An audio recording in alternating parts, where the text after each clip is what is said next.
మా డాడీ ఫోన్లోకి నాకు తెలిసిపోయింది. మీకే బెటరే. రేపు సాటర్డే కదా, గుడికి వెళ్దామా? మహి, ఏం మాట్లాడుతున్నావు? సమ్ ఎక్స్ప్లెయిన్ చేస్తున్నాను సార్. Okay okay.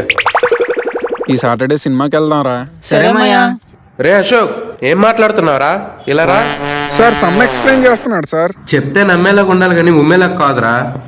రే ఇలా రారా. ఎన్నిసార్లు కొట్టినా చావని పావు గారు. Sir may go to washroom. వెళ్ళు. సార్ మే అందరికి ఒకసారేనా? నువ్వు కూడా అలా కూర్చో. చెత్తనా. ఫిజిక్స్ నోట్స్ ఓపెన్ చేయండి. గ్రావిటీని కనిపెట్టింది న్యూటన్ యాపిల్ చెట్టు కింద కూర్చున్నప్పుడు యాపిల్ తన మీద పడింది. అది పైకాల కంటే కింద పడిందని ఆలోచించి గ్రావిటీ ఫోర్స్ ని కనిపెట్టాడు. అరే ప్రతిరోజు పొద్దున్న బాత్రూమ్కి వెళ్తాడు కదరా, అప్పుడు కూడా కింద పడుతుంది. అప్పుడు డౌట్ రాలేదా? రమ్య, ఈ రోజు నేమ్స్ నువ్వు రాయు. దీనికి బోర్డే అందదురా. మ్యూజిక్